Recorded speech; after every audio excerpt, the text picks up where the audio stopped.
El extranjero. Capítulo 1. No consiste la fuerza en echar por tierra al enemigo, sino en domar la propia cólera, dice una máxima oriental. No abuses de la victoria, añade un libro de nuestra religión. Al culpado que cayere debajo de tu jurisdicción, considérale hombre miserable, sujeto a las condiciones de la depravada naturaleza nuestra, y en todo cuanto estuviere de tu parte, sin hacer agravio a la contraria, muéstratele piadoso y clemente, porque, aunque los atributos de Dios son todos iguales, más resplandece y campea a nuestro ver el de la misericordia que el de la justicia, aconsejó en fin don Quijote a Sancho Panza. Para dar realce a todas estas elevadísimas doctrinas, y cediendo también a un espíritu de equidad, nosotros que nos complacemos frecuentemente en referir y celebrar los actos heroicos de los españoles durante la guerra de la independencia, y en condenar y maldecir la perfidia y crueldad de los invasores, vamos a narrar hoy un hecho que, sin entibiar en el corazón el amor a la patria, fortifica otro sentimiento no menos sublime y profundamente cristiano, el amor a nuestro prójimo, sentimiento que, si por congénita desventura de la humana especie ha de transigir con la dura ley de la guerra, puede y debe resplandecer cuando el enemigo está humillado. El hecho fue el siguiente, según me lo han contado personas dignas de entera fe, que intervinieron en él muy de cerca y que todavía andan por el mundo. Oíd sus palabras textuales. Fin del capítulo 1. Capítulo 2. Buenos días, abuelo, dije yo. Dios guarde a usted, señorito, dijo él. ¿Muy solo va usted por estos caminos? Sí, señor. Vengo de las minas de Linares, donde he estado trabajando algunos meses, y voy a Gádor a ver a mi familia. ¿Usted irá? Voy a Almería, y me he adelantado un poco a la galera porque me gusta disfrutar de estas hermosas mañanas de abril. Pero si no me engaño, usted rezaba cuando yo llegué. ¿Puede usted continuar? Yo seguiré leyendo entre tanto, supuesto que el escaso andar de esa infame galera le permite a uno estudiar en mitad de los caminos. Vamos. Ese libro es alguna historia. ¿Y quién le ha dicho a usted que yo rezaba? Toma. ¿Yo que le he visto a usted quitarse el sombrero y santiguarse? Pues qué demonio, hombre. ¿Por qué he de negarlo? Rezando iba. Cada uno tiene sus cuentas con Dios. Es mucha verdad. ¿Piensa usted andar largo? ¿Yo? Hasta la venta. En este caso, eche usted por esa vereda y cortaremos camino. Con mucho gusto. Esa cañada me parece deliciosa. Bajemos a ella. Y siguiendo al viejo cerré el libro, dejé el camino y descendí a un pintoresco barranco. Las verdes tintas y diafanidad del lejano horizonte, así como la inclinación de las montañas, indicaban ya la proximidad del Mediterráneo. Anduvimos en silencio algunos minutos hasta que el minero se paró de pronto. «Cabales», exclamó, y volvió a quitarse el sombrero y a santiguarse. Estábamos bajo unas higueras cubiertas ya de hojas y a la orilla de un hermoso torrente. A ver, abuelito, dije sentándome sobre la hierba, cuéntame usted lo que ha pasado aquí. ¿Cómo? Usted sabe, replicó él estremeciéndose. Yo no sé más, añadí con suma calma, sino que aquí ha muerto un hombre, y de mala muerte por más señas. No se equivoca usted, señorito, no se equivoca usted. ¿Pero quién le ha dicho? Me lo dice en sus oraciones de usted. Es mucha verdad, por eso rezaba. Miré tenazmente la fisonomía del minero y comprendí que había sido siempre hombre honrado. Casi lloraba, y su rezo era tranquilo y dulce. Siéntese usted aquí, amigo mío, le dije, alargándole un cigarro de papel. Pues verá usted, señorito. Vaya, muchas gracias. Delgadillo es. Reúna usted dos y resultará uno bastante grueso, añadí, dándole otro cigarro. Dios se lo pague a usted.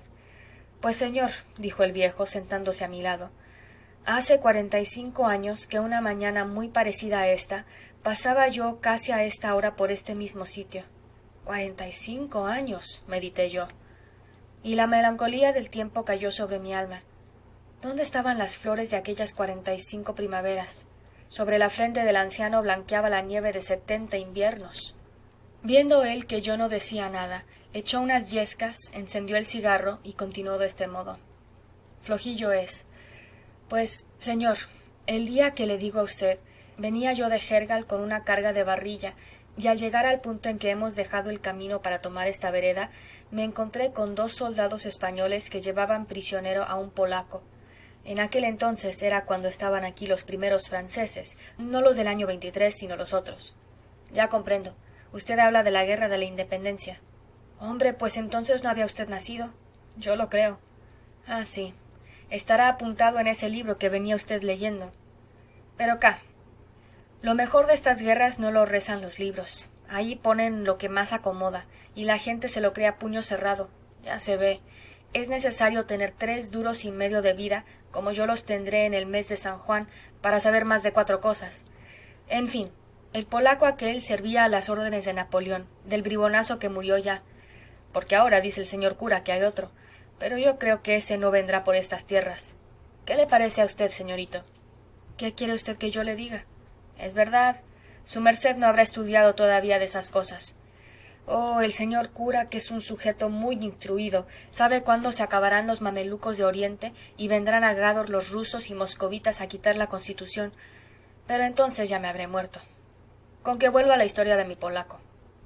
El pobre hombre se había quedado enfermo en Fiñana, mientras que sus compañeros fugitivos se replegaban hacia Almería. Tenía calenturas, según supe más tarde. Una vieja lo cuidaba por caridad sin reparar que era un enemigo. Muchos años de gloria llevará ya la viejecita por aquella buena acción. Y a pesar de que aquello la comprometía, guardábalo escondido en su cueva cerca de la alcazaba.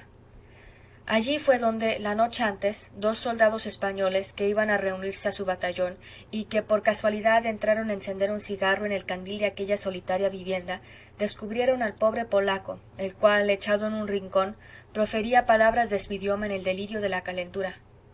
Presentémoslo a nuestro jefe, se dijeron los españoles.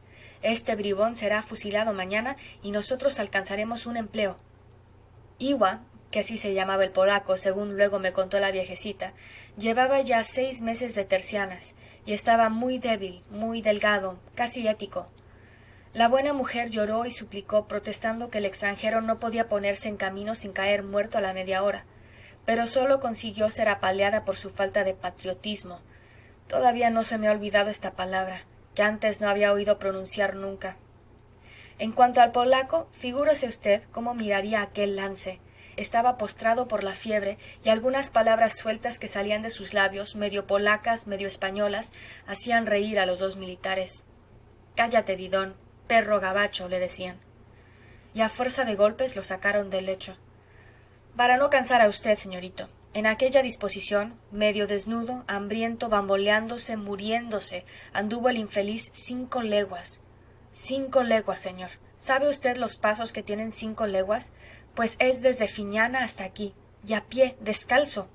Piénsele usted, un hombre fino, un joven hermoso y blanco como una mujer, un enfermo después de 6 meses de tercianas, y con la terciana en aquel momento mismo.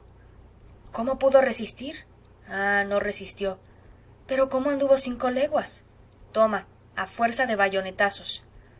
Prosiga usted, abuelo, prosiga usted. Yo venía por este barranco, como tengo de costumbre, para ahorrarme terreno, y ellos iban por allá arriba, por el camino. Detúveme, pues, aquí mismo, a fin de observar el remate de aquel horror, mientras fingía picar un cigarro negro de los de entonces. Iwa jadeaba como un perro próximo a rabiar. Venía con la cabeza descubierta, amarillo como un desenterrado, con 2 rosetas encarnadas en lo alto de las mejillas y con los ojos llameantes pero caídos, hecho en fin un Cristo en la calle de la amargura. Mi querer morir, matar a mí, por Dios, balbuceaba el extranjero con las manos cruzadas. Los españoles se reían de aquellos disparates y le llamaban franchute, didón y otras cosas. Dobláronse al fin las piernas de Iwa y cayó redondo al suelo. Yo respiré, porque creí que el pobre había dado su alma a Dios, pero un pinchazo que recibió en un hombro le hizo erguirse de nuevo. Entonces se acercó a este barranco para precipitarse y morir. Al impedirlo los soldados, pues no les acomodaba que muriera su prisionero, me vieron aquí con mi mulo, que, como he dicho, estaba cargado de barrilla. «¡Ey, camarada!» me dijeron, apuntándome con los fusiles. «¡Suba usted ese mulo!» Yo obedecí sin rechistar, creyendo hacer un favor al extranjero. «¿Dónde va usted?», me preguntaron cuando hube subido. «Voy a Almería», les respondí, «y eso que ustedes están haciendo es una inhumanidad». «Fuera sermones», gritó uno de los verdugos. «Un arriero afrancesado», dijo el otro. «Charla mucho y verás lo que te sucede». La culata de un fusil cayó sobre mi pecho. Era la primera vez que me pegaba un hombre fuera de mi padre. no irritar, no incomodar, exclamó el polaco, asiéndose a mis pies, pues había caído de nuevo en tierra. Descarga la barrilla, me dijeron los soldados. ¿Para qué? Para montar en el mulo a este judío. Eso es otra cosa, lo haré con mucho gusto, dije y me puse a descargar. No, no, no, exclamó Iwa, tú dejar que me maten. Yo no quiero que te maten, desgraciado, exclamé, estrechando las ardientes manos del joven. Pero mí sí querer, matar tú a mí por Dios. ¿Quieres que yo te mate? Sí, sí, hombre bueno, sufrir mucho. Mis ojos se llenaron de lágrimas. Volvíme a los soldados y les dije con tono de voz que hubiera conmovido una piedra: españoles, compatriotas, hermanos, otro español que ama tanto como el que más a nuestra patria es quien os suplica, dejadme solo con este hombre. ¿No te digo que es afrancesado? Exclamó uno de ellos. Arriero del diablo, dijo el otro, cuidado con lo que me dices, mira que te rompo la crisma. Militar de los demonios, contesté con la misma fuerza, yo no temo a la muerte. Sois dos infames sin corazón, sois dos hombres fuertes y armados contra un moribundo inerme. Sois unos cobardes. Dadme uno de esos fusiles y pelearé con vosotros hasta mataros o morir, pero dejad a este pobre enfermo que no puede defenderse. Ay, continué, viendo que uno de aquellos tigres se ruborizaba, si como yo tuvieseis hijos, si pensarais que tal vez mañana se verán en la tierra de este infeliz en la misma situación que él, solos, moribundos, lejos de sus padres, si reflexionarais en que este polaco no sabe siquiera lo que hace en España, en que será un quinto robado a su familia para servir a la ambición de un rey, ¡qué diablo! Vosotros le perdonaríais. Sí, porque vosotros sois hombres antes que españoles, y este polaco es un hombre, un hermano vuestro. ¿Qué ganará España con la muerte de un tercianario? Batíos hasta morir con todos los granaderos de Napoleón, pero que sea en el campo de batalla, y perdonad al débil. Sed generosos con el vencido, sed cristianos, no seáis verdugos. Basta de letanías, dijo el que siempre había llevado la iniciativa de la crueldad, el que hacía andar a Iwa a fuerza de bayonetazos, el que quería comprar un empleo al precio de su cadáver. Compañero, ¿qué hacemos? Preguntó el otro, medio conmovido con mis palabras. Es muy sencillo, repuso el primero. Mira. Y sin darme tiempo, no digo de evitar, sino de prever sus movimientos, descerrajó un tiro sobre el corazón del polaco. Iwa me miró con ternura, no sé si antes o después de morir. Aquella mirada me prometió el cielo, donde acaso estaba ya el mártir. Enseguida los soldados me dieron una paliza con las baquetas de los fusiles. El que había matado al extranjero le cortó una oreja que guardó en el bolsillo. Era la credencial del empleo que deseaba. Después desnudó a Iwa y le robó hasta cierto medallón con un retrato de mujer o de santa que llevaba al cuello. Entonces se alejaron hacia Almería. Yo enterré a Iwa en este barranco, ahí donde está usted sentado, y me volví a Gérgal porque conocí que estaba malo. Y con efecto, aquel lance me costó una terrible enfermedad que me puso a las puertas de la muerte. ¿Y no volvió usted a ver a aquellos soldados? ¿No sabe usted cómo se llamaban? No, señor. Pero por las señas que me dio más tarde la viejecita que cuidó al polaco, supe que uno de los dos españoles tenía el apodo de Risas, y que aquél era justamente el que había matado y robado al pobre extranjero. En esto nos alcanzó la galera. El viejo y yo subimos al camino, nos apretamos la mano y nos despedimos muy contentos el uno del otro. Habíamos llorado juntos. Fin del capítulo 2. Capítulo 3. 3 noches después tomábamos café varios amigos en el precioso casino de Almería. Cerca de nosotros y alrededor de otra mesa se hallaban 2 viejos, militares retirados, comandante el uno y coronel el otro, según dijo alguno que los conocía. A pesar nuestro oíamos su conversación, pues hablaban tan alto como suelen los que han mandado mucho. De pronto hirió mis oídos y llamó mi atención esta frase del coronel: el pobre Risas. ¿Risas? Exclamé para mí, y me puse a escuchar de intento.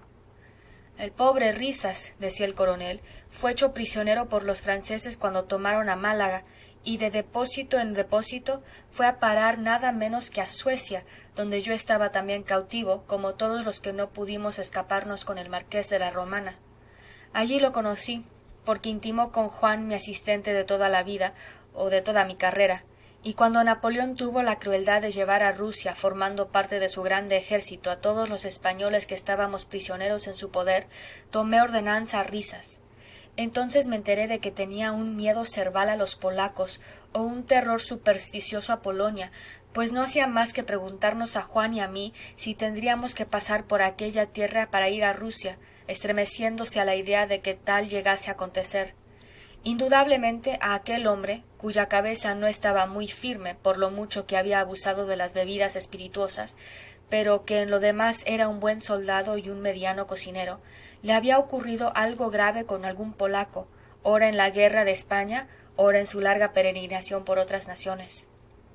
Llegados a Varsovia, donde nos detuvimos algunos días, Risas se puso gravemente enfermo de fiebre cerebral por resultas del terror pánico que le había cometido desde que entramos en tierra polonesa, y yo, que le tenía ya cierto cariño, no quise dejarlo allí solo cuando recibimos la orden de marcha, sino que conseguí de mis jefes que Juan se quedase en Varsovia cuidándolo sin perjuicio de que, resuelta aquella crisis de un modo o de otro, saliese luego en mi busca con algún convoy de equipajes y víveres de los muchos que seguirían a la nube de gente en que mi regimiento figuraba a vanguardia. ¿Cuál fue, pues, mi sorpresa cuando, el mismo día que nos pusimos en camino, y a las pocas horas de haber echado a andar, se me presentó mi antiguo asistente lleno de terror y me dijo lo que acababa de suceder con el pobre Risas? Dígole a usted que el caso es de lo más singular y estupendo que haya ocurrido nunca. Óigame y verá si hay motivo para que yo no haya olvidado esta historia en 42 años. Juan había buscado un buen alojamiento para cuidar a Risas en casa de cierta labradora viuda con 3 hijas casaderas, que desde que llegamos a Varsovia los españoles no había dejado de preguntarnos a varios, por medio de intérpretes franceses, si sabíamos algo de un hijo suyo llamado Iwa, que vino a la guerra de España en 1808 y de quien hacía 3 años no tenía noticia alguna, cosa que no pasaba a las demás familias que se hallaban en idéntico caso. Como Juan era tan zalamero, halló modo de consolar y esperanzar a aquella triste madre, y de aquí el que, en recompensa, ella se brindara a cuidar a Risas al verlo caer en su presencia atacado de una fiebre cerebral. Llegados a casa de la buena mujer, y cuando ésta ayudaba a desnudar al enfermo, Juan la vio palidecer de pronto y apoderarse convulsivamente de cierto medallón de plata con una efigie o retrato en miniatura que Risas llevaba siempre al pecho, bajo la ropa, a modo de talismán o conjuro contra los polacos, por creer que representaba a una virgen o santa de aquel país. —¡Iwa! ¡Iwa! —gritó después la viuda de un modo horrible, sacudiendo al enfermo que nada entendía, aletargado como estaba por la fiebre. En esto acudieron las hijas, y enteradas del caso, cogieron el medallón, lo pusieron al lado del rostro de su madre, llamando por medio de señas la atención de Juan para que viese, como vio, que la tal efigie no era más que el retrato de aquella mujer, y encarándose entonces con él, visto que su compatriota no podía responderles, comenzaron a interrogarle 1000 cosas con palabras ininteligibles, bien que con gestos y ademanes que revelaban claramente la más siniestra furia. Juan se encogió de hombros, dando a entender por señas que él no sabía nada de la procedencia de aquel retrato, ni conocía a Risas más que de muy poco tiempo. El noble semblante de mi honradísimo asistente debió de probar a aquellas 4 leonas encolerizadas que el pobre no era culpable. Además, él no llevaba el medallón. Pero el otro, al pobre Risas, lo mataron a golpes y lo hicieron pedazos con las uñas. Es cuanto sé con relación a este drama, pues nunca he podido averiguar por qué tenía Risas aquel retrato. Permítame usted que se lo cuente yo, dije sin poder contenerme. Y acercándome a la mesa del coronel y del comandante, después de ser presentado a ellos por mis amigos, les referí a todos la espantosa narración del minero. Luego que concluí, el comandante, hombre de más de 70 años, exclamó con la fe sencilla de un militar antiguo, con el arranque de un buen español y con toda la autoridad de sus canas: «Vive Dios, señores, que en todo eso hay algo más que una casualidad». Almería, 1854. Fin del capítulo 3. Fin del extranjero.